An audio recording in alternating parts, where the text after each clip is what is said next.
यादव को चारा घोटाले और जेल जाने से जैसे कई विवादों की वजह से जाना जाता है, लेकिन उस दौर में वो बिहार के गरीब और पिछड़ी जाति के लोगों के लिए एक मसीहा थे।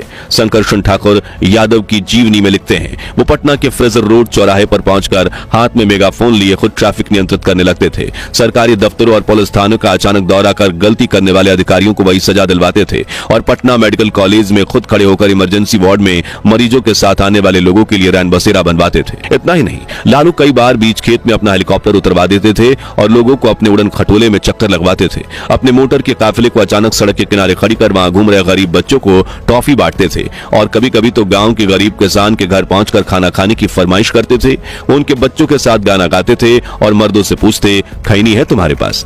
लालू ने पहली बार जूता तब पहना जब उन्होंने एनसीसी की सदस्यता ली। कई सालों तक जूता न पहनने की वजह से उनके पैरों की उंगलियों के बीच खासा गैप पैदा हो गया था। यहां तक कि उनके एक पांव के नाखून नहीं थे, जिसे वो अक्सर दिखाकर कहते थे कि एक गरीब का पांव है। कई सालों तक उन्होंने जूता नहीं पहना।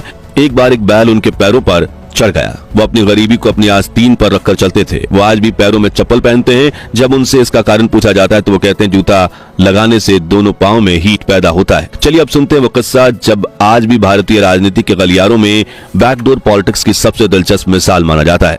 साल था 2004। लोकसभा चुनाव हो चुके थे और नतीजे सबको चौंकाने वाले थे। अटल बिहारी वाजपेयी की सरकार हार चुकी थी और सोनिया गांधी के नेतृत्व में यूपीए को बहुमत मिला था। लेकिन अब सवाल था, प्रधानमंत्री कौन बनेगा? देश भर में एक ही नाम गूंज रहा था, सोनिया गांधी। कांग्रेस कार्यकर्ताओं ने सोनिया नहीं तो कोई नहीं के नारे लगाने शुरू कर दिए थे, लेकिन दूसरी तरफ विरोधी खेमा पूरी ताकत से यह मुद्दा उठा रहा था कि एक विदेशी मूल की महिला भारत की प्रधानमंत्री कैसे बन सकती हैं। इस बहस ने ऐसा तुल पकड़ा कि सोनिया गांधी को मजबूरी में पीछे हटने का फैसला लेना पड़ा। पर अब सवाल यह था कि अगर सोनिया नहीं तो कौन? कोई नाम हवा में तैर रहे थे, प्रणब मुखर्जी, अर्जुन सिंह, शिवराज पाटिल। लेकिन तभी सोनिया गांधी ने डॉक्टर मनमोहन सिंह का नाम आगे बढ़ाया। लेकिन सोनिया के इस प्रस्ताव पर भी कुछ सहयोगी दल पूरी तरह से सहमत नहीं थे। यूपीए के भीतर समर्थन जुटाना आसान नहीं था। तब यहां एंट्री हुई लालू प्रसाद यादव की। उस वक्त लालू रेल मंत्री बनने की तैयारी में थे। राष्ट्रीय जनता दल के प्रमुख भी थे। उनका यूपीए में जबरदस्त दबदबा था। कहा जाता है कि जब सोनिया ने मनमोहन सिंह का नाम सुझाया तो उन्होंने सीधे लालू से बात की। लालू मुस्कुराते हुए बोले, मनमोहनवा ठीक है, वो ठीक आदमी है, पढ़ा लिखल, सीधा साधा है, काम करेगा।